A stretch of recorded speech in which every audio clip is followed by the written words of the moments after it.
Hello everybody, it's Chris Barber, that's right.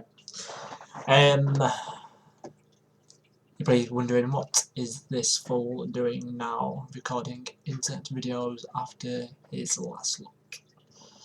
Well, went into work today and somebody gave me a good idea to do a blog regarding fatherhood, becoming a father, but I don't like writing. People who know me know my spelling is atrocious.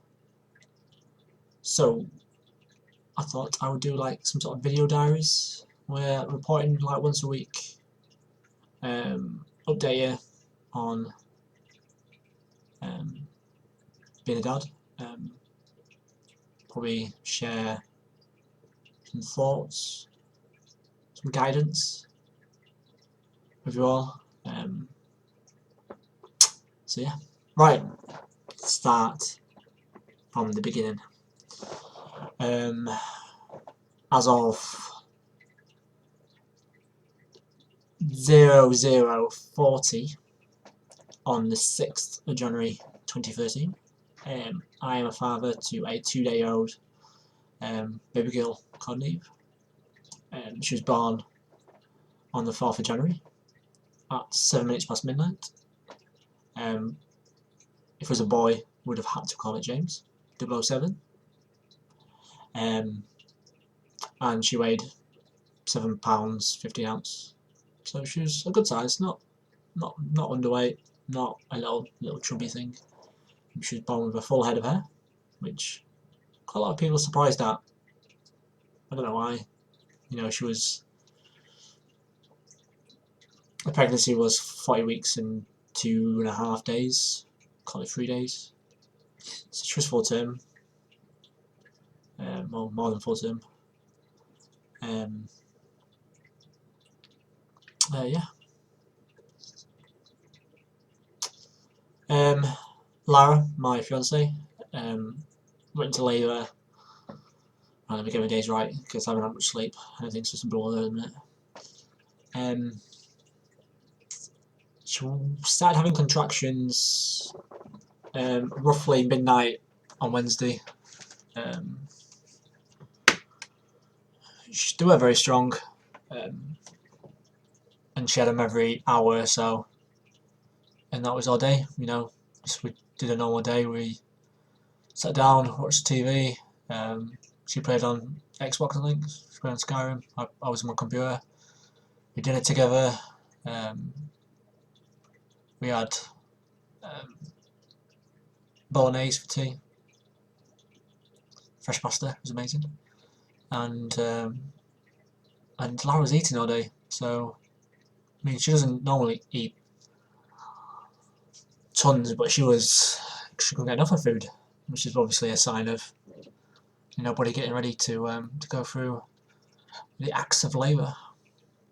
So we went to bed about, say, 11 o'clock on the Wednesday evening, and the contractions started back up again, but getting quite regularly, and it was getting more painful for her.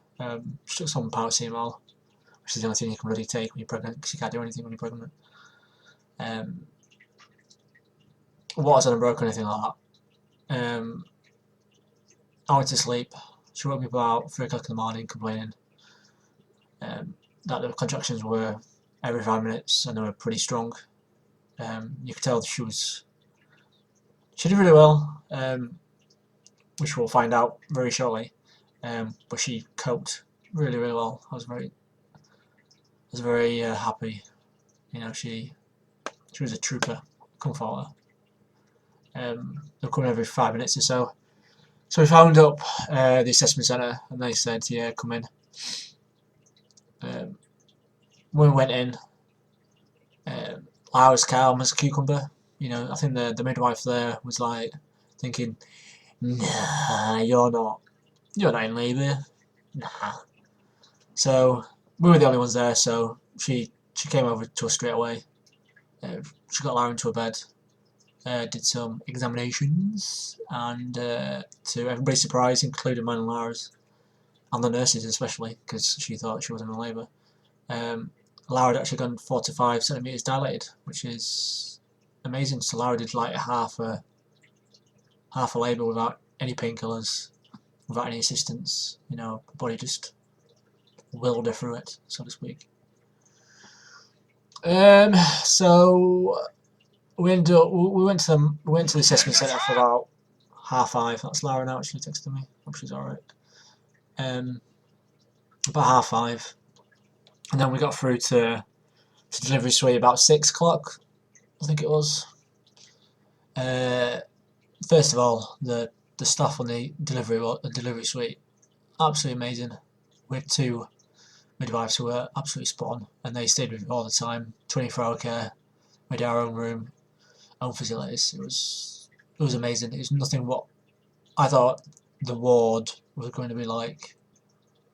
What the delivery suite was like, where you got like a communal room with beds, and you got 1 midwife between 6 of you. So I was quite pleasantly surprised. So we got in there about 6 o'clock. They got Lara strapped in straight away. Got plugged up into my machines. Started her on gas and air when the contractions were still coming on. And yeah, it was 6 o'clock. And then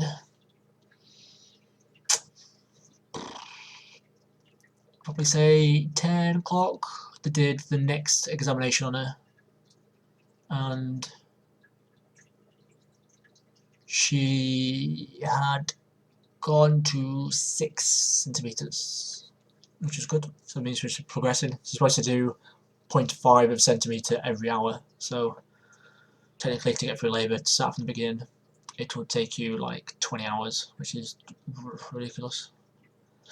The contractions started getting more painful and more regular, so Lara got diamorphine to help ease the pain.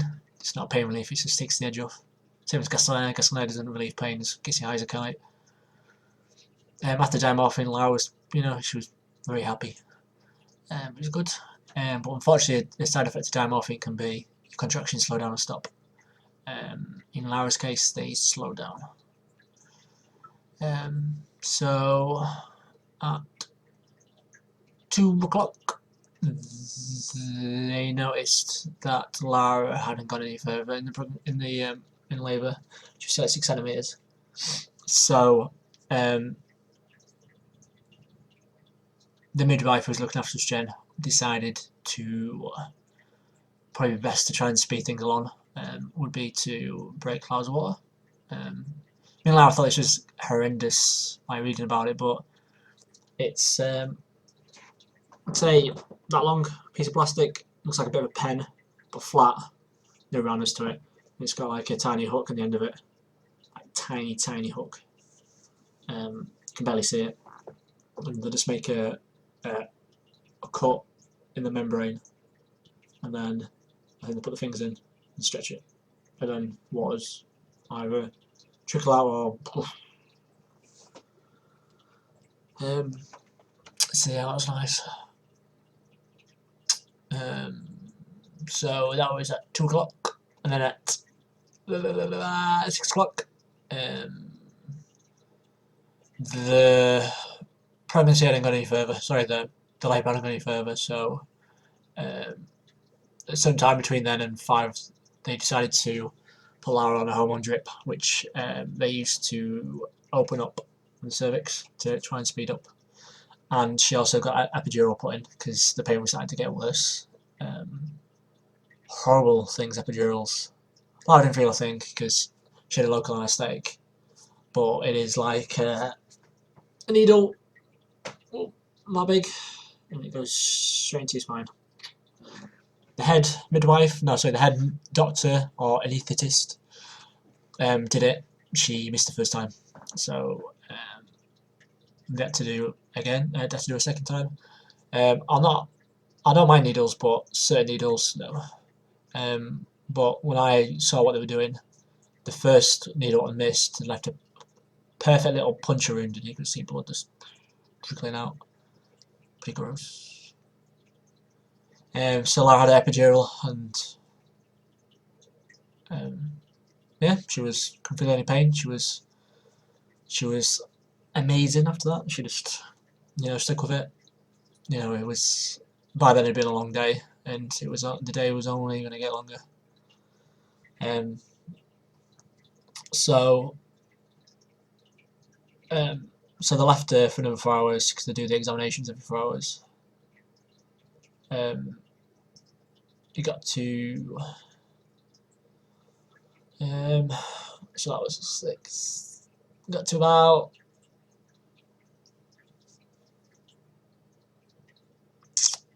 10 o'clock, and the hormone drip wasn't really working. It was too slow. Then the tin up, it was too fast, which was causing it to have too many contractions within the set time period.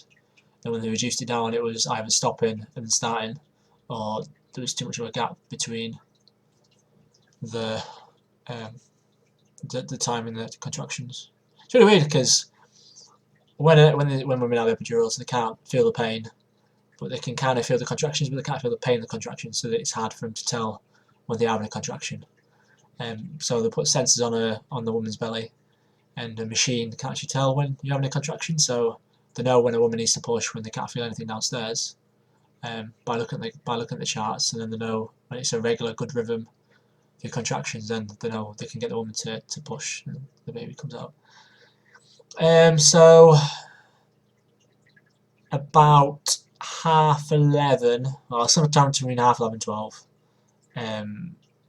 Kim, the evening midwife who was looking after us, did a final observation check on Lara, and Lara had gone fully dilated, which is 10 centimeters.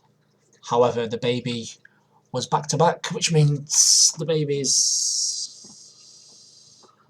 like this in the womb instead of on its back or on its front to guide through. So she was concerned about that. So, but to then she thought we would have a natural birth, which later we wouldn't have. So she went to go get the doctor who was on the evening. She came in. She ended up doing 2 checks on Lara because she was concerned about the baby's been in there for 8+ hours, where the water's broken, so infection can settle in.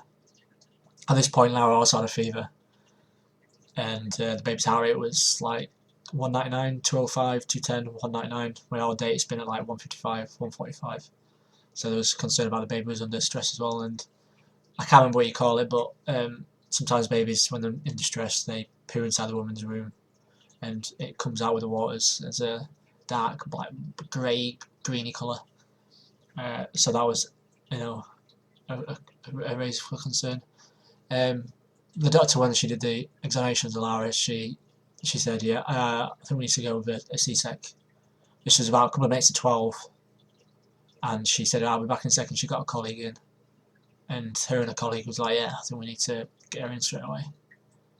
So from then, the head midwife came in and said, right, Chris, get your phone, if you've got a camera, bring it with you, follow me, get into that room, change into scrubs, strip down to everything, buy your socks and boxes, put the scrubs on, and then come into the room, and then we'll take you into theatre. So that was, say, 12 o'clock, and then went straight into theatre. Lara was already in there.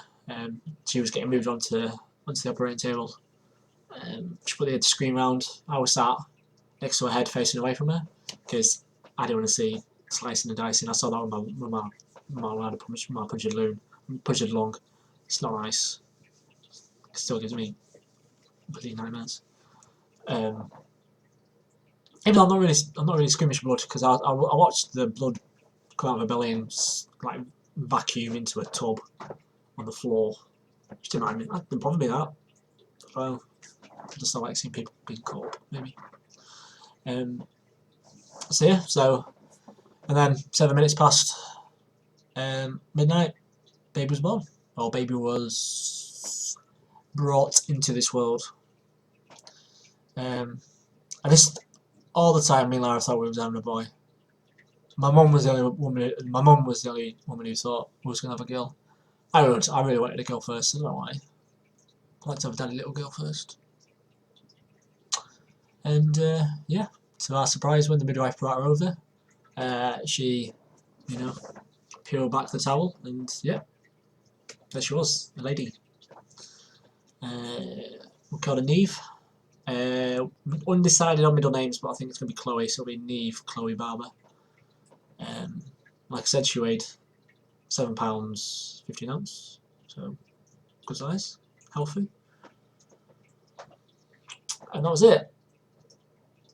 We then went into the recovery room within the delivery suite, where Lara had to have a MRSA check on her because she'd had open surgery, and apparently MRSA can actually live in the skin as well as everywhere else. So she had swabs here, there, and everywhere.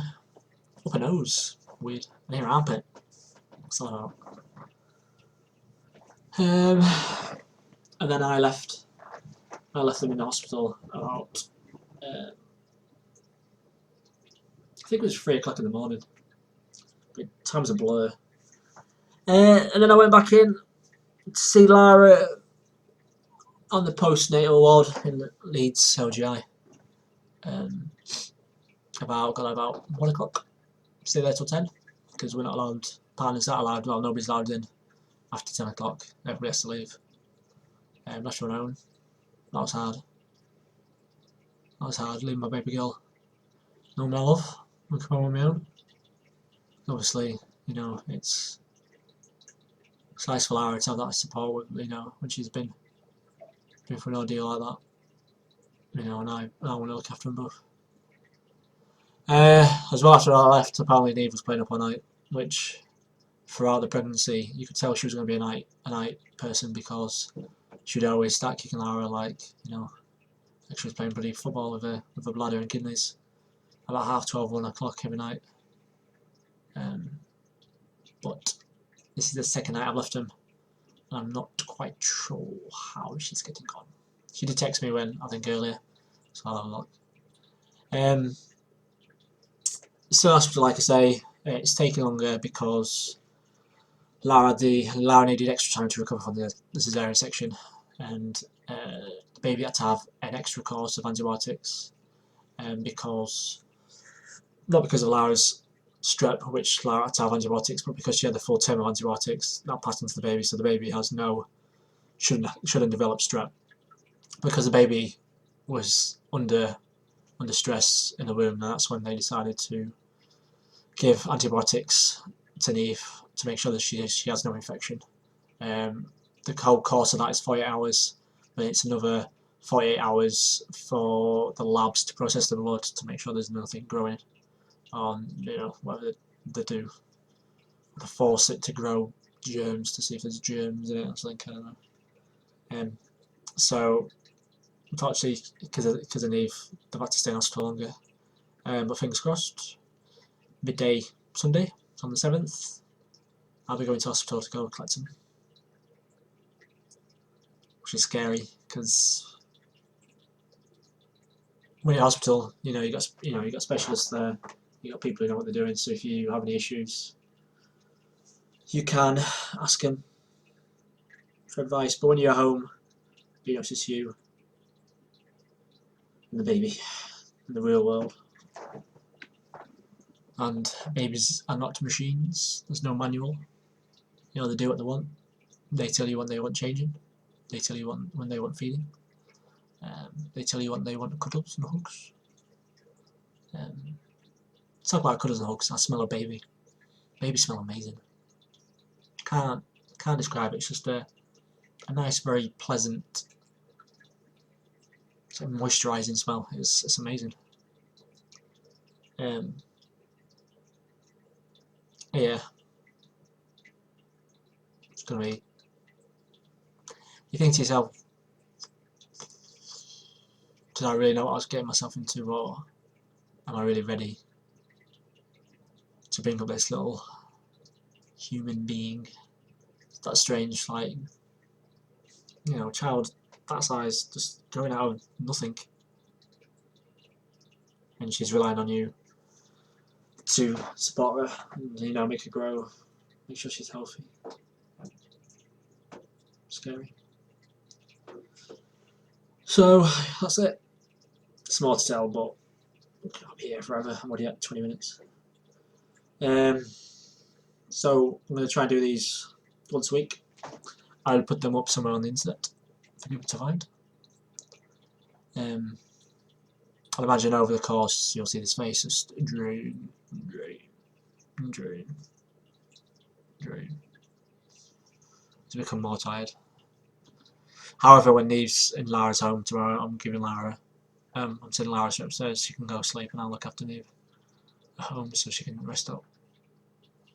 Because hospitals aren't nice places. You know, I've spent too much time in hospitals when I was younger. They drive you crazy. It's like they can never let you sleep because they have all the bloody lights on like a Christmas tree. And they wake you up every 3 hours for observations, or can I get a blood test, or can I have blood pressure, or go check for this, or you know, tablets, take tablets. So you can never get sleep anyway. But the midwives yesterday were nice enough for Lara to take Neve, and she was playing up yesterday away for a couple of hours, so now Lara could get some rest. Yeah. NHS, you need to hire more midwives in wards. In the wards. Okay? And serve the milk warm. Pre-made bottles, what they buy glass ones, SMA, we're using SMA because that's what our powdered milk is going to be. They serve them cold, where all the equipment I have for home is all to be warmed. So no wonder Neve wasn't feeding very well. She's fed a lot better today than she was doing yesterday. But, you know, if it's supposed to be simulating breast milk is lukewarm or warm, so why would he serve them freezing cold milk? And it smells like a milk we use at work. It's like for coffees. It's horrible. Oh, it smells. This pre-made milk smells like that gone off. It's horrible. I can smell it on my jumper as well. When the baby's like pukes it up or sicks it up or whatever you want to call it, it looks like cat vomit as well. It smells like cat vomit. And it kind of has the same consistency of cat vomit as well, where it's like it just like seeps out with like a dry ring around it with a lumpy stuff in the middle. Ugh. But I don't mind stuff like that. Oh, talk about messes. Baby's poo. Don't mind it too much. I don't. Stuff like that doesn't freak me out or make me sick. So I don't mind changing nappies. I've changed my nappies a couple of times today anyway already. So yeah. So time is now 1 o'clock. I'm doing the pots. Ooh, behind me. Getting the house clean ready for when Lara comes. I'm going to sit up for another hour and I'm going to head to bed and I'll get up at 10, do some hoovering and move the Moses basket down.